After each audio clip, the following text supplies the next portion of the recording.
Hi, and welcome to the Crit Hit Wild podcast, where we cover all things Marvel Crisis Protocol, and we do a new character every week. This week, we're going to be talking about my boy, Kraven the Hunter, and I'm your host, Fred. I'm Will Schick. I'm Brando. And I'm just Steven.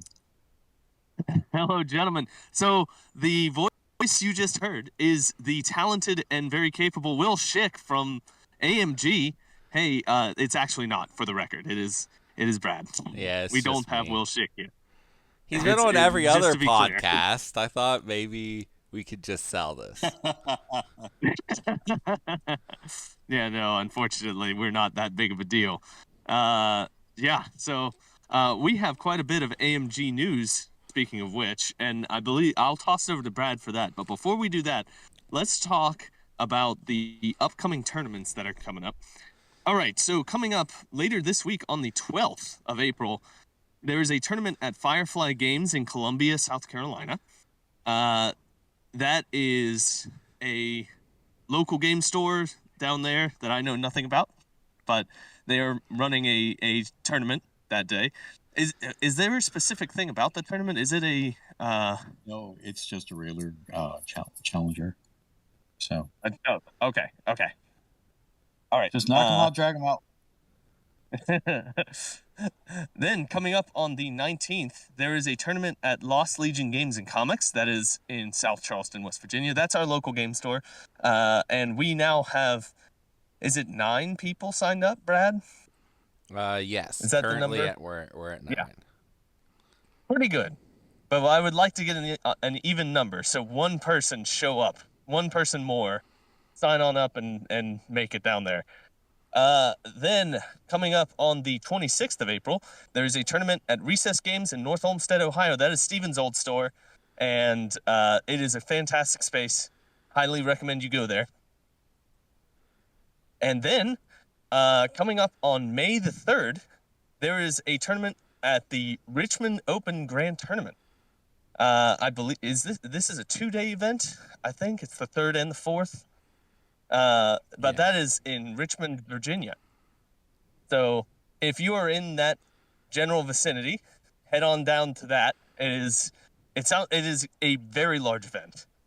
It's also an LVO qualifier, I believe. So that's something that I should think about making my way to in the future. Not this year, because that's also when we're doing our BECC final in Pittsburgh, so I will not be able to attend. Okay, that's it for the upcoming tournament for now. I'm going to toss it over to Brad to talk about what we learned from Will Schick on various podcasts recently. So Brad, take it away. All right, so I didn't take notes, so this is just going to be whatever I remember and can tell you guys. It sounds like Phoenix has some sort of like card where she comes back or Jean transforms into her or something. I don't know. We'll see. The Brotherhood models were built to fit in both a Mystique list and a Magneto list. They tried to keep that in mind. There's a lot of talk about Ultimate Spider-Man and how he works well with Amazing Spider-Man, and he may make you think about not using regular Miles finally and stuff like that, which is cool. Silk, That would be that would be impressive if it gets me to stop using Miles. He must do a lot. Silk has pieces of a bunch of different models. They even mentioned Black Widow as something that they drew from for her card, along with a bunch of other spider people. Spider-Man Noir, they talked about him gathering clues and being a detective, and how that doesn't obviously fit into the Web Warriors at first, but people who like his playstyle and build around it will find it strong. Okay. They compared Echo to Taskmaster, and not really any details there. Ronin is a very aggressive character. They compared him to Wolverine. Tigra has a special pounce because she's an actual cat. They wanted to give her something special. Adam Warlock has a bonded soul gem. It's a new gem. He can take 2 gems, just like Thanos. And they said where Thanos was the avatar of death, Adam Warlock's going to be the avatar of life. And even though he can take 2 soul gems, you pretty much always want to take the bonded soul gem with him. Moondragon can hold a gem. They didn't say what her options were. Did they say what Warlock's options were? Nope. But he might be like Okay. Thanos, where he can take any of them. Okay. That would be my guess, but that's just a guess. Okay. And did they mention what the bondedness would be, or is that just some benefit? Yeah. Okay. You're gonna want to take it. The X Factor box has 2 leaderships. Havoc and Multiple Man both have a leadership. And I bet you were happy to hear that. Yeah, and Multiple Man's is based around X Factor investigations and being investigators. So I bet you were happy to hear that. Yeah. Yep. The Sentinel stuff. One thing I found interesting was they kind of planned what the scenario pack was going to be, and that these Sentinels were going to come out before. They knew X-Men 97 was going to be a thing, but they didn't have any inside information about what the plot was or anything. And so it was kind of a happy accident that it lined up with the show so well. But that is not where they're taking their plot points from for the campaign. They're taking them from the comics, the Operation Zero Tolerance event in particular.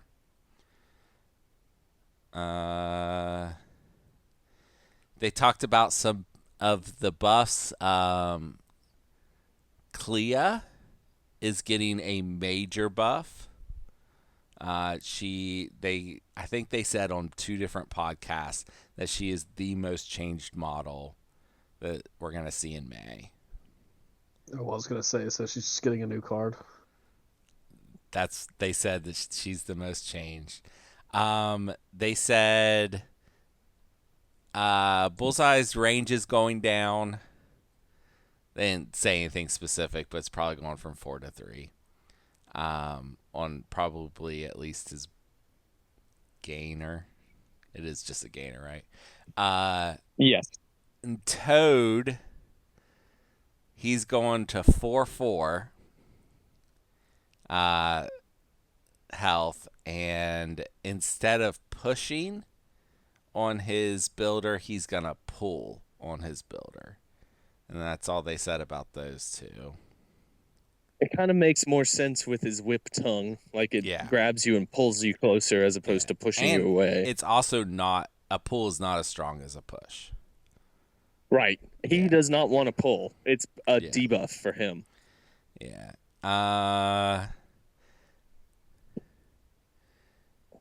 trying to think if they actually named any other specific characters we were going to see in May, and I can't remember any. I know they said again that Sinister was getting looked at currently, and they said the Sentinels are absolutely on the docket to get a look at, but they haven't done them yet, so we won't be getting them in May. There was one other mention, Brad. Yeah. About the Spider-Foes box. Uh-huh. And that Carnage is getting a glow up in that box. Oh, yeah. Carnage is also getting a buff. I forgot about him. That they said he's still going to have a similar play style, basically, but is going to work better. Okay, good. Yeah. So he's a murder machine, and they probably gave him real defenses. I don't know. They did not go into any details. They just they're keeping things pretty vague, which is fine. I mean, Yeah, they said He's he was going to be definitely in missile. yeah. he's definitely one of those characters though that like just a slight over tweak and he may just be an actual problem. He may be too good. Like Yeah. if they gave him actual defenses, he would probably be too good right now. Yeah.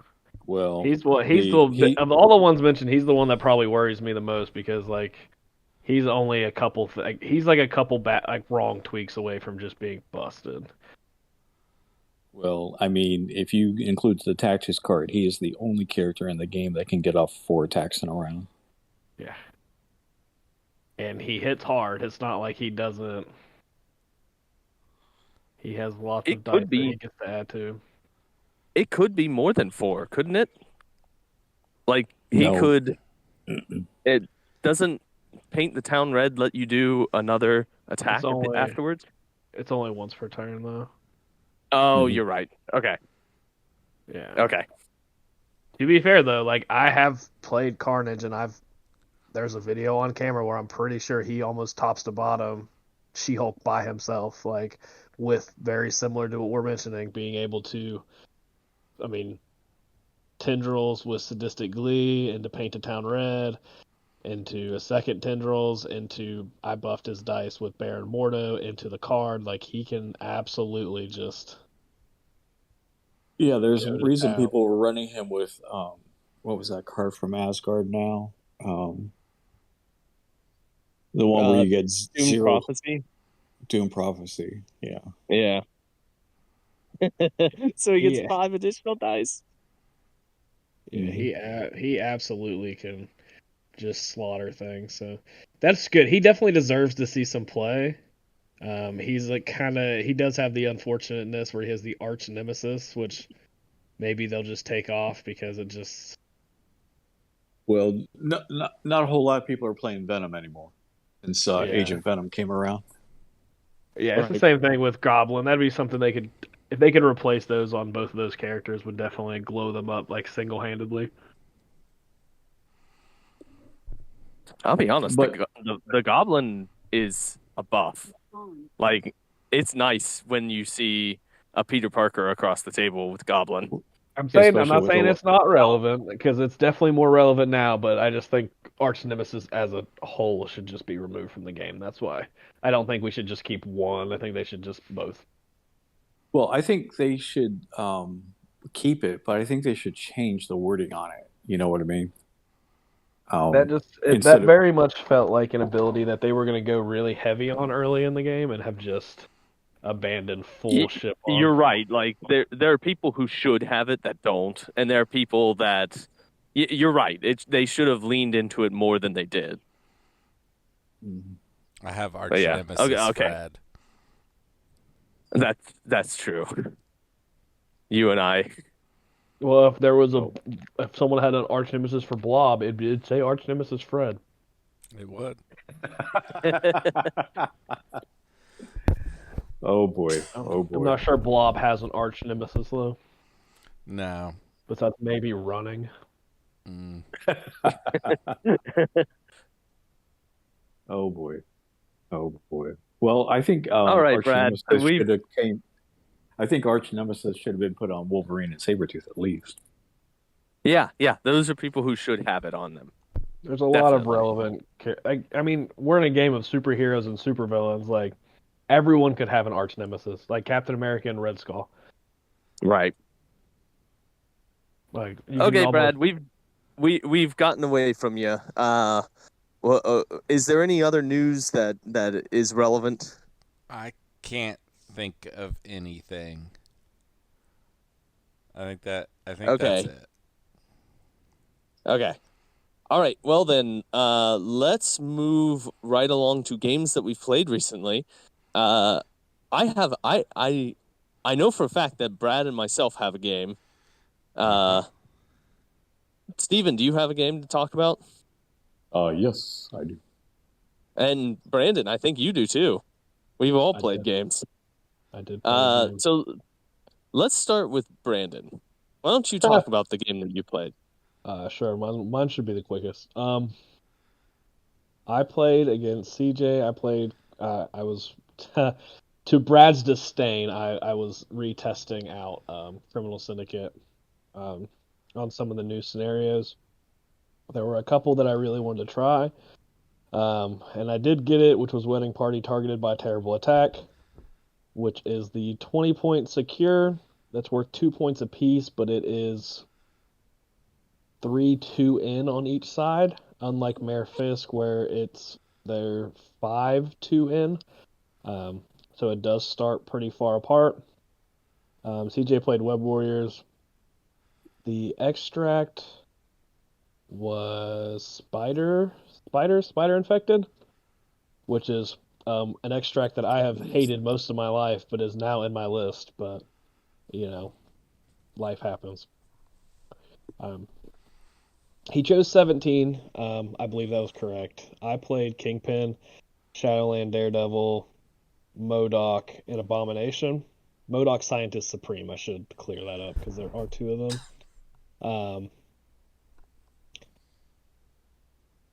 So we had the F extract in the two sides. I put MODOK on the right side with the grunts and Abomination in the middle, Kingpin and Shadowland on the left hand side. Um, he played Amazing Spider-Man, Agent Venom, Miles, Iceman.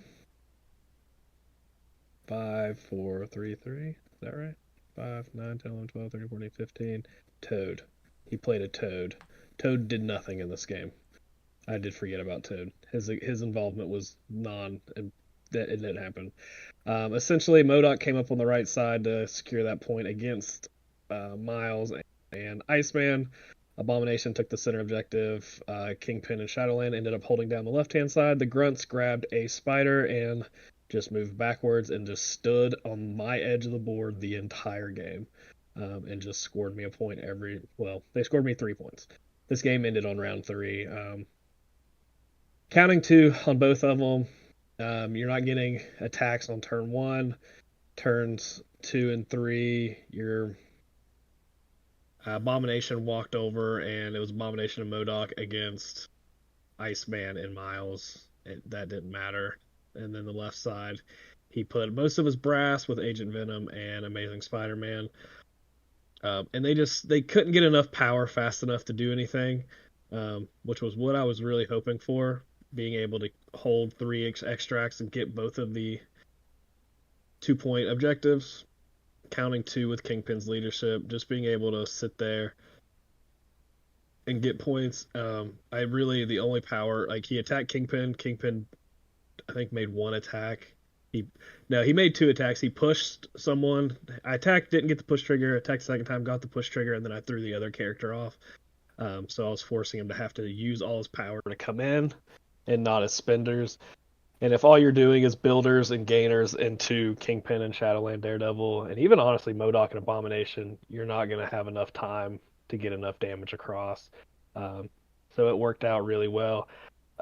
He did daze Kingpin at the last attack of round 3. Shadowland was fully healthy. MODOK had 1 damage on him. Abomination had 2 damage on him. I won the game 17-8. So Okay. it did what it was supposed to do. Yeah. All right. So you played Kingpin again, and you kingpinned him. It sounds Yeah. like that's what happened. Yeah, the key is You Wedding Party does not get close enough. The idea was to know if it got close enough, fast enough for them to be able to like kind of be able to bring all of their people together. It doesn't. okay?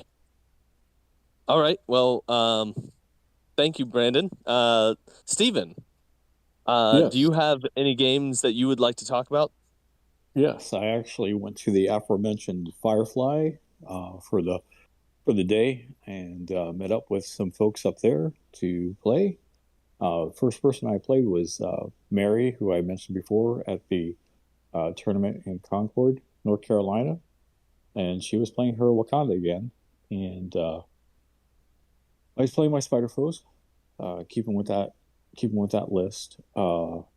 and I was trying out the two new people in my list, so I kind of forced them in this game and my next game, that being Taskmaster and Amazing Spider-Man as my 5 instead of Ghost Rider.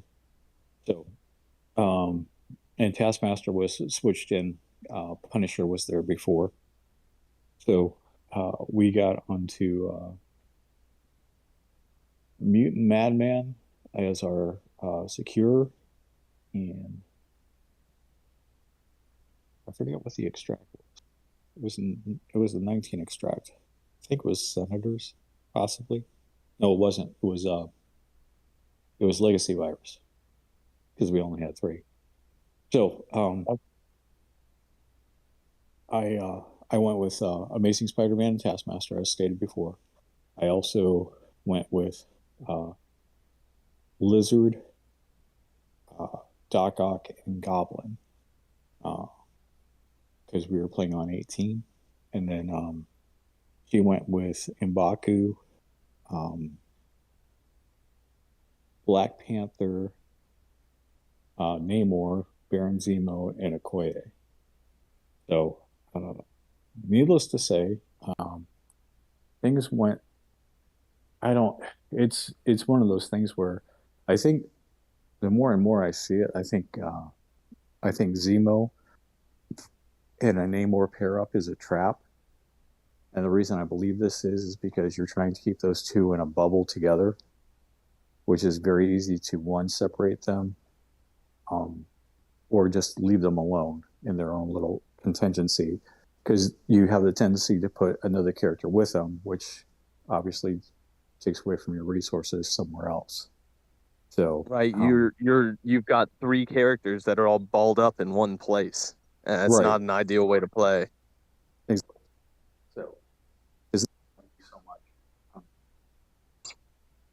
much. The game went pretty well. I ended up winning at the end. It was like 16-10 or 16-11. I forget exactly, because we had another person come in and Mary had to leave, so we were kind of just, being quick about it and cleaning up. So, and then I played Isaac, who was at one time the #1 Spider-Flows player on Longshanks. So Really? it's a nice pleasure to play him. Unfortunately, I was playing Spider-Foes. Unfortunately, he knows how to play them. So that means he knows how to play against them. And he was running a convocation list that had Doctor Strange, Sorcerer Supreme, Ancient One, Wong, Abomination, and Rhino. So, yeah, Abomination and Rhino. Oh, boy. Those great comic wizards that we all love. Yeah, right? yeah. Big brained guys. Physically, maybe not on the acuity level.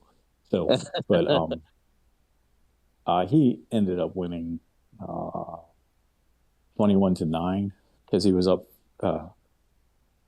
15-8 in the last round, or 21-10, and he just scored out. And he knew how to kind of pick apart my list, and we got on intrusions and scrolls, which is not bad for me. It's just that I totally played it incorrectly, because I was trying more of a trap list with Goblin, Electro, Mysterio, Amazing, and Taskmaster. And he's well aware of Taskmaster's hit you back mechanic that gets more deadly the more times you try to hit him. So, but needless to say, it was a learning experience. There were a lot of egregious errors I had. You could say I had dice that failed me, but in the end, it was my tactics cards play and my playing of the characters that I had available, and my selections that were a little bit off, because, like I said, I don't see Convocation that often, and Ancient One was actually doing a lot of work. So I took his Abomination off quick, but after he took Abomination off, he took out my Electro and my Taskmaster with Ancient One.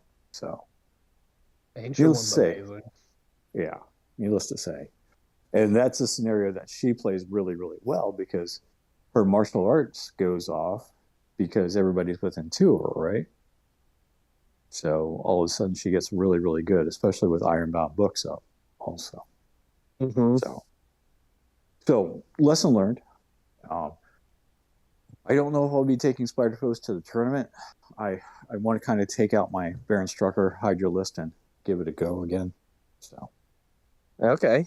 Trying we'll out see. with Abomination. Yeah, because I have not tried that Hydra list with Abomination yet. Okay. Yeah, you got to do that. Got to get on that. That's going to be good. I hope so.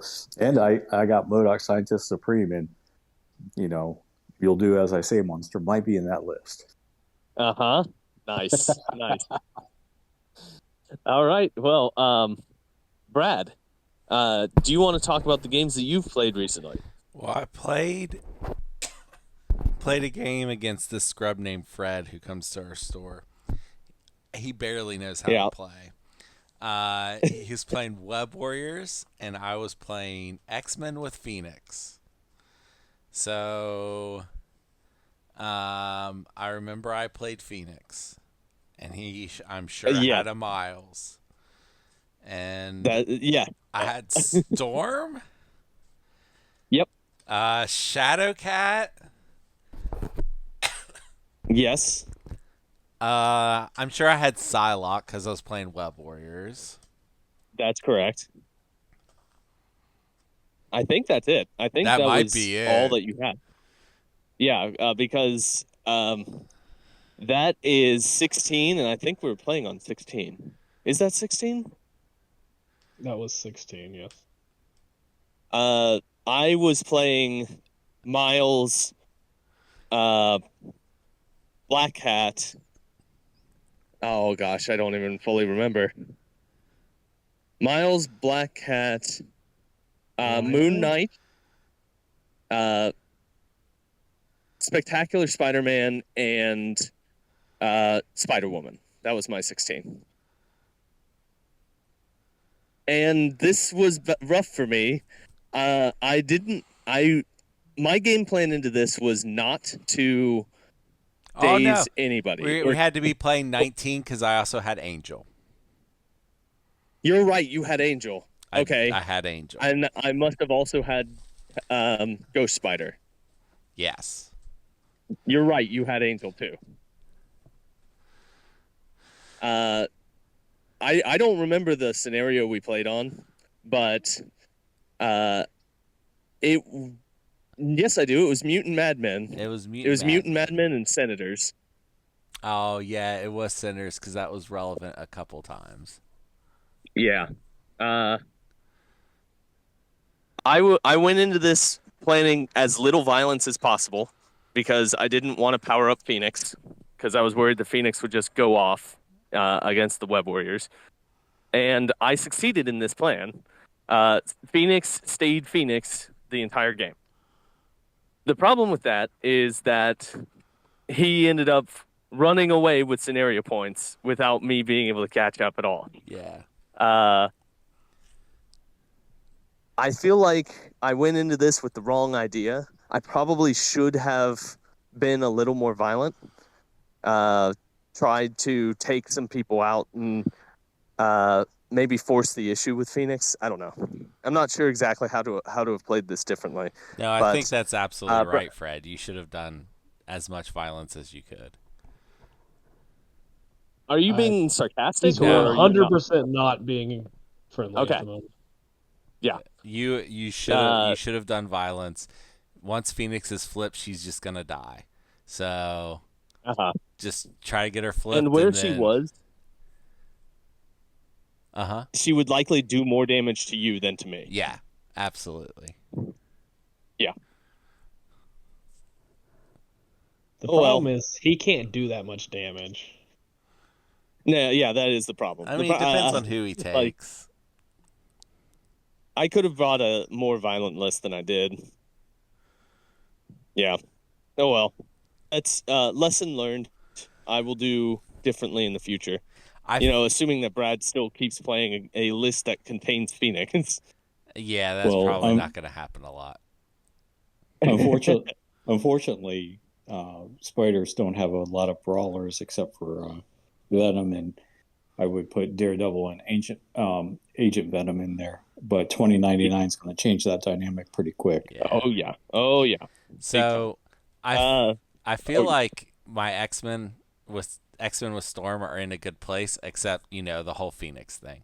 Phoenix was good in this game; she did a lot of good work, but that's because she got to stay Phoenix. All right, well that's it for that game.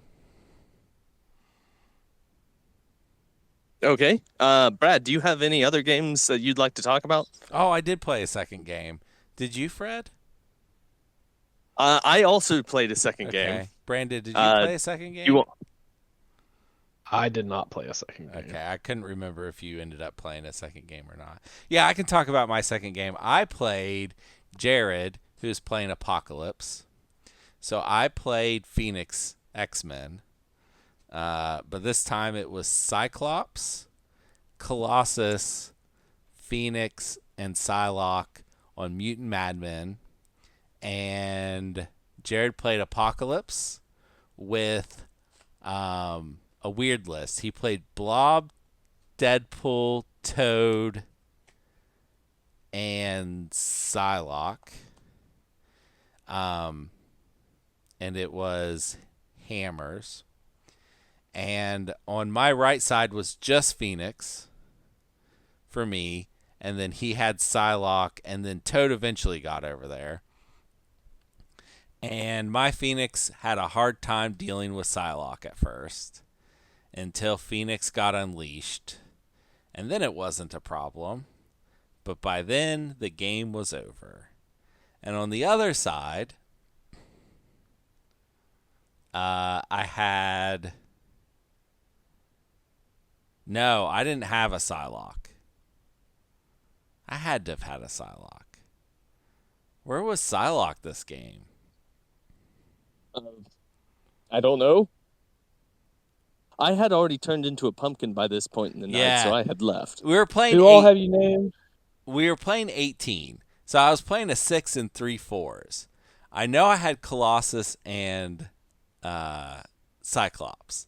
I know I had them. Colossus, Cyclops. Did you play Mr. Sinister? No. There's no way. There's no way. No. Cyclops. Psylocke had to be somewhere doing something. I don't know what, though. Because we both had Psylocke.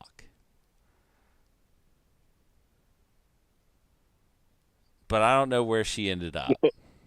Anyway, Okay, well, Colossus and Cyclops and maybe Psylocke. Oh, yeah, she was all over the place on that side of the table because she was trying to stay just out of reach of Apocalypse the whole time.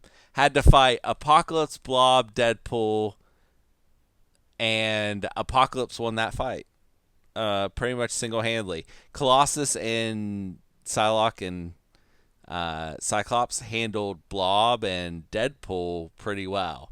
They did not handle Apocalypse. Apocalypse tore me apart. Jared scored a lot of points, and he absolutely crushed me in this game. I think it ended up something like 17 or 18-8 or something. Oh, boy. Like, just crushed me. Huh. He was feeling butthurt after his previous game. Maybe. I got crushed. Yeah. It wasn't even close. And it just showed once again the big difference between like 6-point Apocalypse and 6-point Phoenix. They're not in the same category. Oh. Apocalypse was handling two of my guys no problem, and I couldn't handle his one Psylocke. Yeah. So yeah, I get that's. I mean, I think that we've previously discussed the problems with Phoenix. So Jared actually had played a game before that one, and it was against me. and I was playing we were playing on 20 threat because it was superpowered scoundrels and hammers. And I played Rhino, Miles. Oh boy, what else did I play? Spectacular Spider-Man, Black Cat. I played Ghost Spider. That's 16, so I had another 4. It would have been Spider Woman, and he played Apocalypse plus 4 Horsemen, Mr. Sinister, Psylocke, and 2 others who I don't fully Toad. remember. It had to have been Toad, right? Okay. And then a 4-pointer. Wolverine. Who I don't remember. It was Wolverine. It was Wolverine. You're right. It was Wolverine. I helped him. I helped him and- make his list. Yes. This game started with a fight in the middle between his Apocalypse versus my Rhino and Black Cat, and he dazes Black Cat round 1. We start round 2, and he shoots twice at Black Cat with Apocalypse, trying to remove her from the table before she can do anything, and he whiffs. And that whiff probably cost him this game. Because after that, Black Cat moves up, staggers both Apocalypse and Wolverine. Like, she goes up there, she staggers Apocalypse, then Elusive moves over and staggers Wolverine. Does enormous damage to his game plan from that point forward. I end up just being able to keep away from his guys, from his heavy hitters, and score all the points that I could. And Rhino went off this game. Rhino, every time he attacked, he did more damage than he should have. He started with a hammer, and by the end of the game, he had 3 hammers and had not taken... I think he got hit once for like 2 damage and was otherwise healthy. So this was a case where Rhino just carried me through this game, and I won pretty handily. I think I won 16-8 or something in that regard. Superpowered Scoundrels is great for Web Warriors. I should play it more often. It is one of my 3. It never comes up. For some reason, my opponent never picks it. I'll play It's on unfortunate. Superpowered Scoundrels. The one person who I probably don't want to play on Superpowered Scoundrels. All right, well, that was that game. I think that Jared just needs to learn how to fight Web Warriors with Apocalypse, because I think the match favors him. I think Apocalypse has the advantage in that fight. It's just a couple things didn't go his way in this game. All right, I think that's it for our games that we've played recently. Let's move. Okay, so we don't have trivia today. So we're just going to skip right ahead to the person that we are here to cover, that person being Kraven the Hunter, otherwise known as Sergei Nikolaevich Kravenov. His health is... everything is wrong on this old style of card. Okay, so he has 5 health on both sides of his card. He is a medium mover on a small base, size 2, threat value of 3, and his defensive line is 3s across the board. It's 3, 3, and 3. Hey, Brad, why don't you do his attacks? Okay, his first attack is the Kukri Strike. It's physical, range 2, 5 dice, cost 0, gain a power. After attack is resolved, they gain bleed. Wild elusive. After attack is resolved, may advance short. His second attack is Spear Thrust, physical, range 3, 4 dice, cost 0. Gain power for the damage dealt. If this character has already attacked the target character during its activation this turn with a Kukri Strike attack, add 3 dice to this attack roll. And if this character has advanced or been placed during its activation this turn, after the attack is resolved, it may advance medium. All right. Hey, Brandon, why don't you do that first superpower? Yeah, it's Corner of the Beast for 2 power. It's an active superpower. Choose an enemy character within range 3 of this character until the end of its next activation. Each time the chosen character advances or climbs, it suffers 1 damage. If the chosen character has the Wall Crawler superpower, it loses the Wall Crawler superpower until the end of its next activation. All right, and Steven, why don't you finish off the card?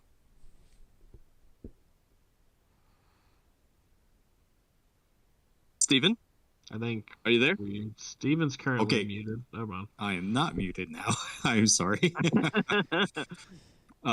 We have a active superpower called Expert Tracker. It will cost you 3 power. Choose an enemy character. Allied characters roll 1 additional attack die when targeting the chosen character with attacks this round. And then the innate is the Elixir of Calypso. This character may reroll 1 die in its attack or defense rolls. All right. So that he is a very straightforward and simple character, right? Except that there's so much you can do with this little toolbox of a character. So I know that myself and Steven both have a soft spot in our hearts for this guy. So Brad, why don't you talk about the first thing that you see here? I'm gonna throw it over to you first. I feel like he does quite a lot for a 3 threat. He can potentially, if he starts range 2 of a target, attack them, move, attack them again with a bigger attack, and move again. Plus, getting like Expert Tracker to really hit hard on a bunch of people is great, and everyone loves a reroll. This is just a solid 3-point character who does a lot of stuff. None of it's bad. That's it. That's all I have Right. to say. Yeah.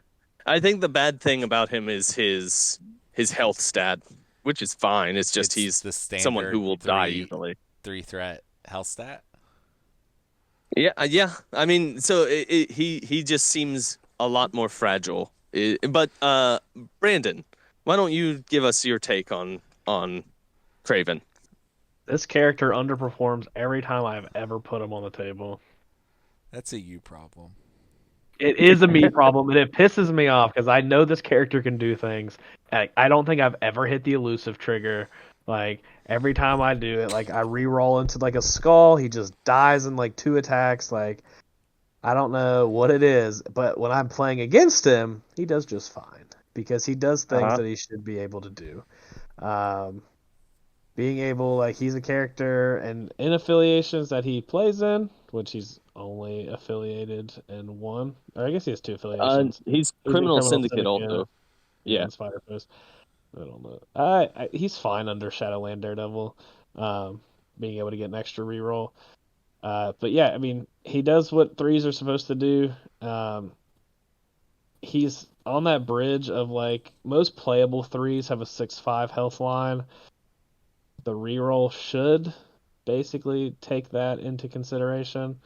Like, that's what should basically be justifying that extra health pool. It actually should give you more than 1 health before the end of the game's over. But yeah, he does things. He doesn't have. I don't particularly. I like his superpowers, but, like, he can get. It's hard for him sometimes to spend a ton of power. Like, he always seems to. I don't know if I agree. Every time I play against him, he dies with, like, 8 power on him.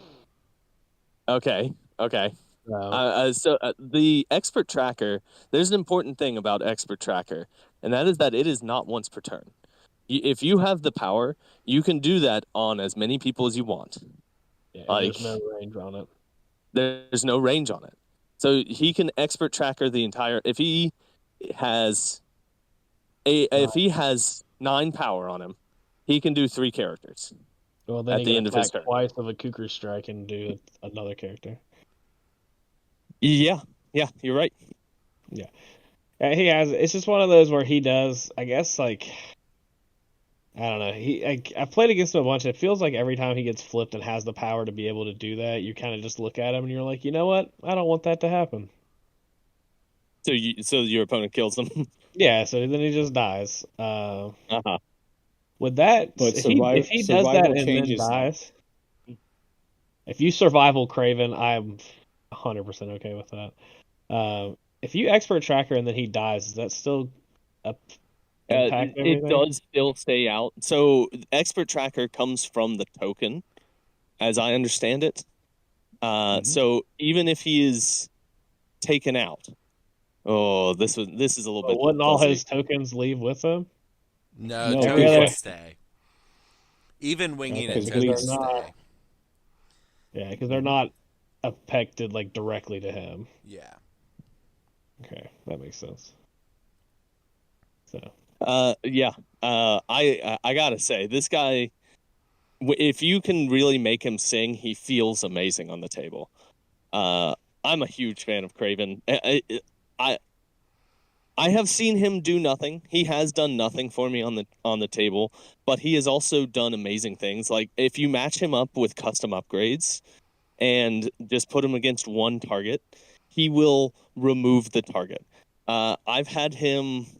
I put custom upgrades on Amazing Spider-Man, and he killed Amazing Spider-Man from the top of his, like, he was fully healthy, and he took him out.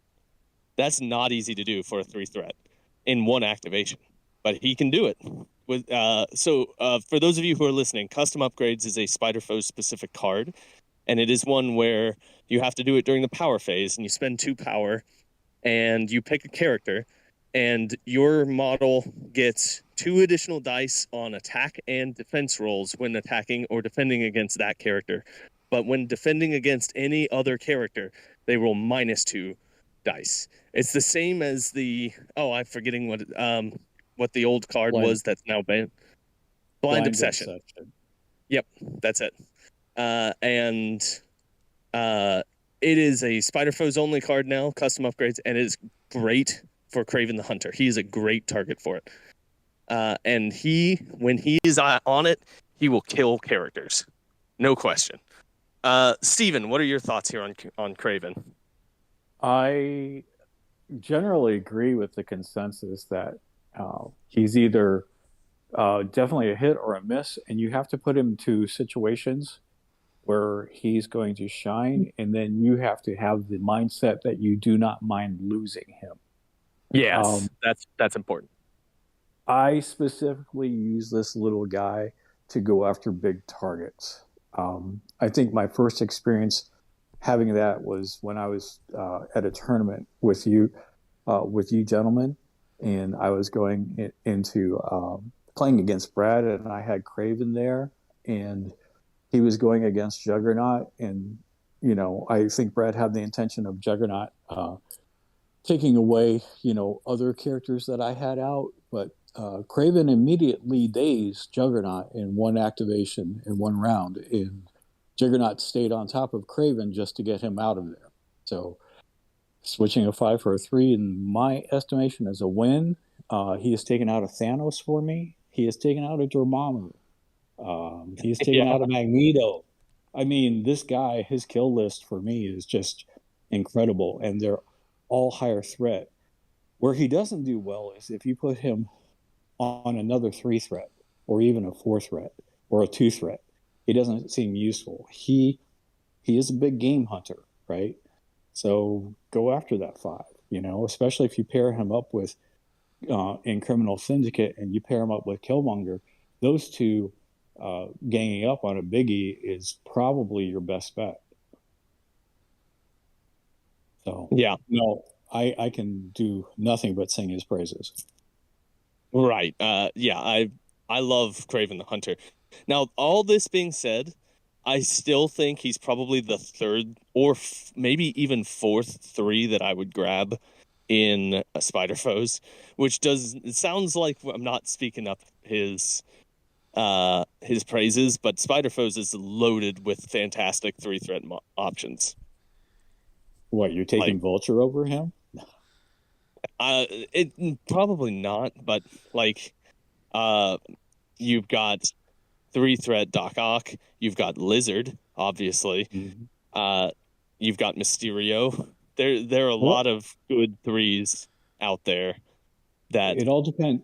It all depends on the scenario. If it's a brawl scenario Right. like intrusions, you take him. Okay, um, he's probably your second pick on You're that probably right. scenario. Okay, but like on Mutant Madman, which is a spread out scenario, he does rotate really well though. So you might consider him there, but there like a good one for him is Spider Infected, because on that roll they advance, and if you have Corn of the Beast on somebody, they will take a damage from it. I've killed a black Ooh, cat that way. I didn't think about that, but you're right. Pair him with Mysterio, and when Mysterio advances somebody, they take a damage. Mm-hmm. So I mean, you gotta think a little bit about these things. Um, so yeah, the worst things are the fact that he he gives people questions that they need to answer sometimes, Yeah. such as that. I think he's really something special. Like when he works well, he just feels amazing. Oh, okay. Mm-hmm. I'm talking in circles. We need to give a letter grade. Oh, is there any other tactics cards that we want? Well, There's a tactics card that's associated with him, and it's a silly tactics card that I don't think has ever occurred. But it is. Oh gosh, I don't have it Fearful open. fearful, Symmetry. fearful symmetry. Fearful Symmetry. And if he kills a Peter Parker, like if he KOs Peter Parker on the table, he can play Fearful Symmetry, and you remove Kraven the Hunter, and you replace him with 4-threat Peter Parker Spider-Man. I don't think that's ever occurred in the history of this game. I don't think it. I don't think it happens, and I don't think I even want to do it. I would rather have Kraven. Yeah, but if you got an injured Kraven with 1 health left and you get a fully healthy 4-threat Spider-Man, Yeah. it, Yeah. it's a win. Are you going to take this card on that off chance, Steven? No, I'm just saying, No. I'm just setting up the scenario where it's like, well, it is a benefit if you have that going on. So This is the definition of a card that is fun and crazy and not tournament quality. Like, I You don't play think this it's against ever your been taken in a friend tournament. who refuses to not play 4-point Peter Parker. Yeah. I mean, the intake of the uptick, I should say, of Spectacular Spider-Man on the table does make it more likely that you get this. Like he could take out Spectacular Spider-Man, but you still probably don't want to do it just for that ability. Like you'd have to target Spectacular Spider-Man with Kraven, which is not the place where he even wants to be. He could probably take out Spectacular Spider-Man without a tactics card. yeah, well, I I would say, Fred, there's probably one Spider Foes card that you want to use with him quite often. Do you know which one I'm talking about? Custom upgrades? Surprise Webhead. Oh, no, you're correct. Oh, that is the one that we should talk about. Surprise Okay. Webhead. Yeah. Do you want to do it? Yeah. It's a Spider Foes active card. Any number of Spider Foes characters may spend 2 each to play this card. Choose an enemy character. Each character that spent power may immediately perform an attack with a 0 power cost targeting the chosen character. So that's everybody gangs up on one person. Usually your play pattern should be is if you have 5 power on Kraven, you have Kraven activate and use his superpower for Expert Tracker to put a dice on there. And then if you have Green Goblin in your list, he's going to pay 2, Kraven's going to pay 2, and whoever else. And the sequence should be that you go with Green Goblin first to try to get off the Incinerate, and then you have Kraven hit him, and then everybody else. Yeah, I like. Here's another thing: is that if you start your activation within range 2 of your target, you get a Kukri Strike, a Spear Thrust, and then a second Spear Thrust at the high dice value that spear thrust would be. Right. And then if you're not within range 2, you would have Mysterio go after Goblin so that you can move that person possibly closer to Kraven. Right. Yes, that too. Man. Oh, trust me, I've been doing this. Like, Surprise Webhead is really fantastic with Kraven the Hunter. A good single target takeout, which is what Kraven specializes in. Yep. All right, we got to give a letter grade to Kraven the Hunter. So I've spoken about my love for this character, but I also need to be realistic here. He does die. He does die easily, and that's part of bringing him. Is you have to be okay with him just being taken off the table if your opponent looks at him too heavily. That's, You haven't been realistic he is a in 3-threat like model. half of your grades. Let's be real. What I'm going to give him is he is a solid B plus. I'm going to give him a B plus. That is where he is now. My heart is screaming at me. He's absolutely higher than that, but he's not. I'll be honest, he's not. I'm probably a little too high with a B plus. All right, Steven, what would you like to give to Kraven the Hunter? I'm afraid I'm there with you. I might be a B though, because you're not taking him every game. You know what I mean? Right. But You're not. He's not even the first. He's probably not even the second 3 you grab most games. But he's solid for where he's at in Criminals and in Spider Foes. And there's one other fashion where I think he sings quite a bit. Hopefully Brandon will talk about that one. Okay. Brandon, what's your letter grade for him? I mean, like, because you got a point, right? Because like in his best affiliation, which is Spider Foes, like he's at best your third 3. And Criminal Syndicate, you don't play him under Kingpin. If you're playing Shadowland or MODOK, like he's maybe your third best 3. In an affiliation that doesn't have good 3s. So like he's just kind of like he's just one of those characters that are on the brink that it's fun to play because he's a cool character. And I do think he has a home in Spider Foes because I do think there's a world where he's pretty playable there.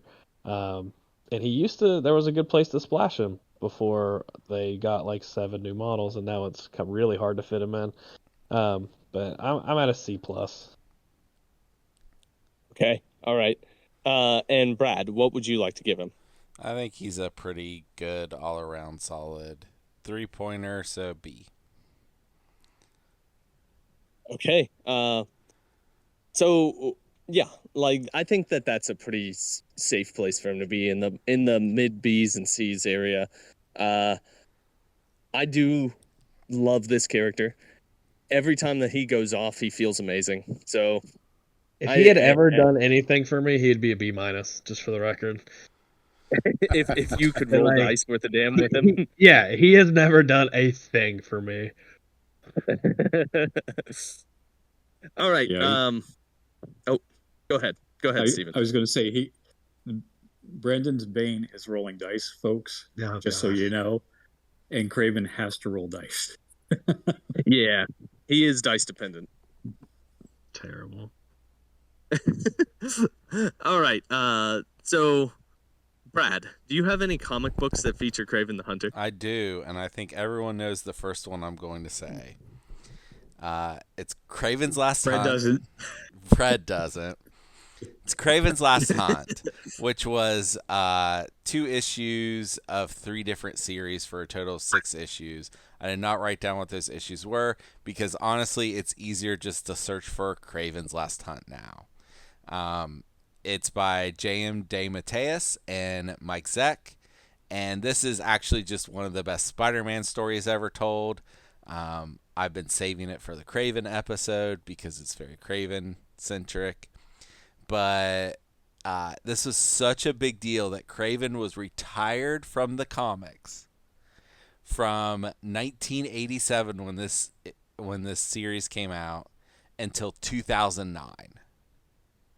Oh, wow. So that's 22 years Kraven did not show up in the comics. Kraven hunts down Spider-Man, shoots him with a rifle, and buries him.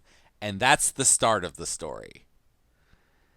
Kraven then wears the Spider-Man costume and tries to be a better Spider-Man before things go really weird.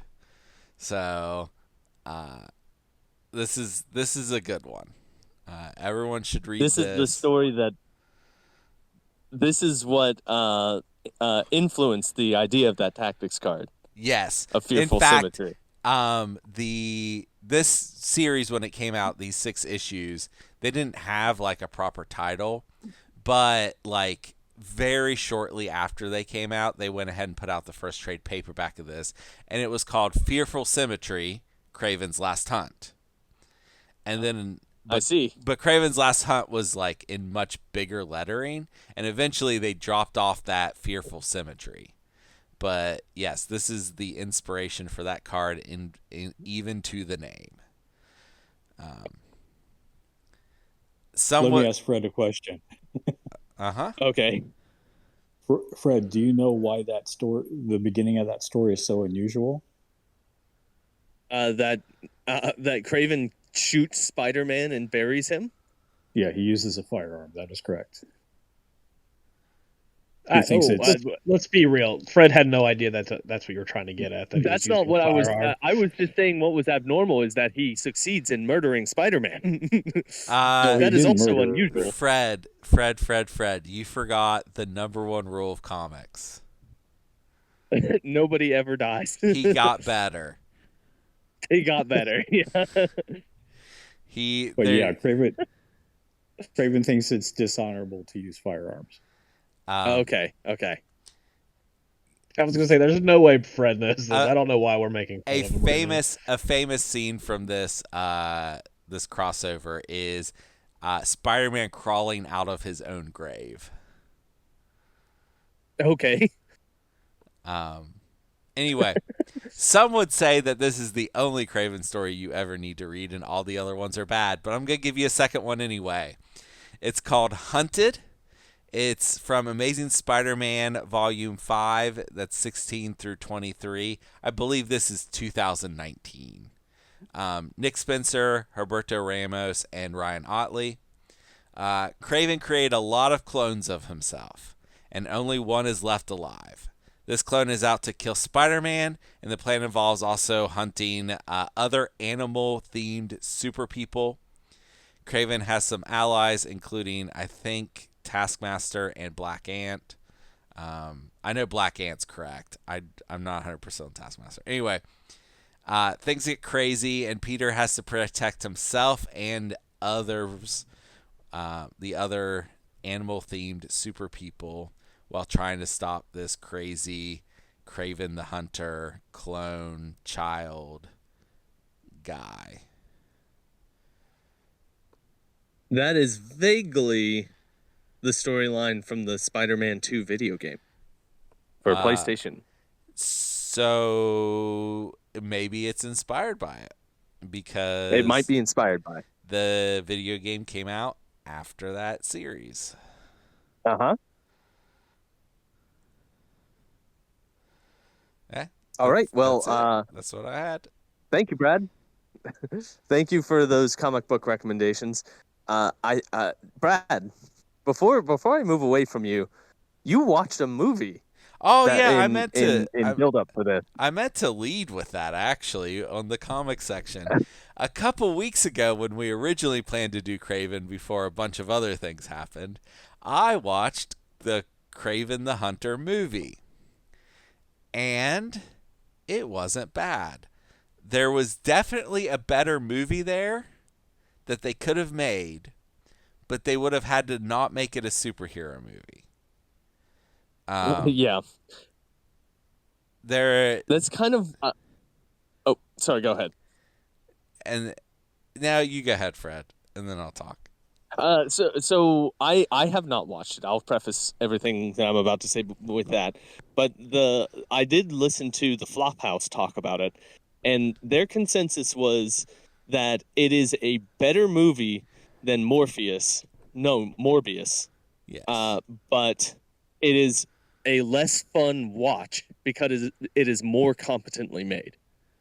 It is like it's a more competent movie than Morbius, but it's less fun because it's not so stupid. If they took the same basic plots and took out anything that had to do with superpowers, which changes the climax of the movie significantly because there's a big superhero fight, the movie would have been way better, but then it wouldn't have been a superhero movie, which is what they were trying to make. Like, I don't know. And then it was nice to see the other characters show up. There are some other Isn't characters. Rhino in there? Rhino is in the movie. There are some other characters, and there's a specific character mentioned from the comics, and that's all interesting, but they obviously are going to abandon all this and not go anywhere with it, so I don't know that it was worth it. But the movie's not bad. Yeah. It was a fun watch. I liked the whole movie except for the big superhero fight at the end. Right. And that's Okay. it. All right, thank you, Brad. So the only thing that's left here now is my non sequitur recommendation, and so the Kraven in the movie is played by Aaron Taylor Johnson. There's another movie of an action movie that came out just a couple years ago that I was a huge fan of that has Aaron Taylor Johnson in it, and that movie is called Bullet Train.